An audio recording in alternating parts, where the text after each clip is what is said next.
Kasus pembunuhan Muhammad Rizky Rudiana dan Vina di Cirebon tahun 2016 mengungkap kesaksian Aib di persidangan sebagai orang yang menyaksikan pengejaran kedua korban oleh pelaku. Jurnalis Kompas TV Masni Rahmawati dan juru kamera Andika Pratama mencoba menelusuri dan mengilustrasikan lokasi kesaksian Aib.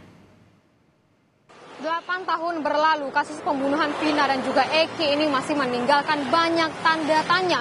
Dari tahun 2016 lalu hingga sekarang, keterangan dari beberapa saksi masih menjadi sorotan. Adapun kesaksian dari Aib dan juga Deden, di mana dia menyebutkan bahwa mengingat jelas bagaimana ciri-ciri dari kendaraan sebagai barang bukti pada malam hari. Lantas, bagaimana keadaan dari TKP Jalan Saladara pada siang dan malam hari? Berikut penelusuran saya. Dua saksi yang jadi sorotan dalam kasus pembunuhan Vina dan Eki adalah Aib dan temannya Deden. Dalam kesaksian mereka dapat melihat jelas ciri-ciri motor dan tanda nomor kendaraan bermotor milik gerombolan geng motor malam itu. Namun sayangnya, Aib dan Deden tidak pernah dihadirkan dalam persidangan pada kasus 8 tahun silam. Menanyakan apakah saudara kenal sama orang ini, ya saya mengenalinya, cuman saya tidak tahu namanya. Gitu. Terus motornya apakah tahu motornya? Saya sebutkan, ya saya tahu motornya apa, Smash gitu saya. Smash warna pink gitu. Oh, si Peggy ini dulu motornya Smash? Iya. Waktu penangkapan itu saudara Peggy itu nggak ada ya. Dalam berkas salinan putusan sidang tahun 2017 lalu, Aib dan Deden bersaksi bahwa dirinya melihat dua orang yang berboncengan motor yakni Vina dan Eki melewati Jalan Saladara. Tepat di depan SMP 11 Cirebon, mereka melihat segerombolan geng motor melempari dan memepet Eki dan Vina di malam hari 27 Agustus 2016, sekitar pukul 22 waktu Indonesia Barat. Dalam kesaksian, Aib dan Deden melihat kejadian tersebut dari jarak kurang lebih 50 meter, tepatnya dari warung kopi dan fotokopi. Kami mencoba melakukan penelusuran ke lokasi kesaksian Aib dan Deden di Jalan Saladara, Cirebon. Kami akan mencoba membandingkan lokasi itu dengan keadaan beberapa tahun lalu. Kami mengecek melalui aplikasi Maps bagaimana penampakan lokasi tersebut di tahun 2015 hingga 2017. Dari penemuan kami, hanya ada warung fotokopi di samping tempat cuci mobil motor. Tak ditemukan warung kopi.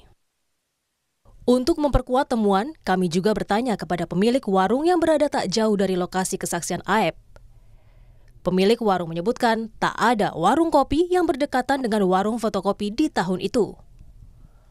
Pemilik warung mempertegas wilayah itu minim penerangan dan sepi pada malam hari.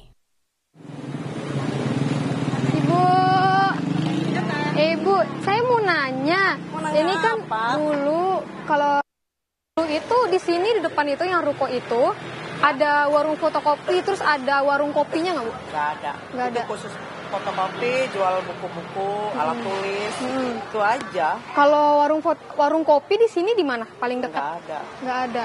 Ada juga di sana di dekat lampu merah, itu yang punya Madura. Jauh? Jauh. Ada berapa meter ke sini? 200-300 meter? 200-an kalau nggak salah, dari sini lampu merah paling juga 200. 200 ya? Nggak jauh. Nah, kalau misalnya tuh kalau di sini warung-warungnya itu buka sampai jam berapa sih, Bu? Jam sore, nggak ada yang sampai malam. Nggak ada sampai malam? Nah. Untuk memastikan kesaksian Aib dan Deden, kami kembali melakukan penelusuran malam hari. Sekarang sudah malam, saudara, dan saya berada di Jalan Perjuangan. Disinilah di mana dari kesaksian Aib ini menyebutkan bahwa dia melihat secara langsung bagaimana Eki dan juga Vina dipepet oleh segerombolan orang yang nongkrong di arah sana, di belakang di depan SMP 11 Cirebon. Nah, dari kesaksian Aib yang tertuang dalam berkas pengadilan memang menyebutkan bahwa saat itu, malam kejadian, dia sedang nongkrong dengan temannya Deden di warung kopi dan juga ada warung fotokopi seperti itu. Jika kita melihat kembali ke tahun 2015, ke tahun 2016, bahwa di sebelah kiri saya ini, di ruko yang sekarang ini memang ada warung fotokopi, namun tidak ada warung kopi kalau kami melihatnya. Namun pada kesaksian Aib dalam berkas persidangan menyebutkan bahwa ada warung kopi dan juga ada warung fotokopi. Nah, di sini kami juga akan mengilustrasikan bagaimana Aep dan juga Deden melihat dari Vina dan juga Eki ini dipepet, dilempari oleh segerombolan dari geng motor. Nah, dapat dilihat saudara ke arah sana sekitar 50 meter dari tempat berdirinya Aep, di tempat saya berada ini, tempat saya berdiri sini, mengarah ke sana. Dapat dilihat kami ilustrasikan dengan ada motor yang menghidupkan sernya sebelah kiri. Kita anggap saja itu adalah Vina dan juga Eki, dan juga di sana ada segerombolan geng motor yang tentunya yang disebutkan oleh Aep di dalam berkas persidangannya. Kita melihat ke sebelah sana, saudara. Kita lihat hanya ada satu penerangan, hanya ada satu lampu penerangan di sana. Dan kalau misalnya kita melihat juga ke tahun 2016, memang penerangan hanya ada satu. Dan kita melihat ke arah sana, saudara, kalau jalanan ini memang kurang penerangan, gelap. Kalau misalnya kita melihat dengan mata telanjang, kita bakal bisa melihat ada motor di sebelah sana, ada orang di sebelah sana, namun kita tidak bisa melihat secara jelas bagaimana ciri-ciri motornya, bagaimana nomor plat motornya, dan juga siapakah orang yang ada di sana. Tapi dalam kesaksian Aep dan juga Deden, teman dari Aep ini menyebutkan bahwa dia bisa melihat secara jelas nomor kendaraan motor dan juga ciri-ciri motornya, serta bagaimana ciri-ciri orang yang ada di sana yang sejauh 50 meter dari tempat dia berdiri. Aep bersaksi bahwa dirinya melihat dengan jelas ciri-ciri motor, tanda nomor kendaraan, dan wajah pelaku malam itu, namun tak mengetahui nama mereka. Aep dan Deden ini sudah memberikan keterangan, dan keterangan mereka ini sudah ingkrah di persidangan beberapa tahun lalu. Namun, Aep ini tidak pernah dihadirkan dalam persidangan, sedangkan kesaksiannya menjadi salah satu pertimbangan pada putusan pembunuhan Vina dan juga Eki.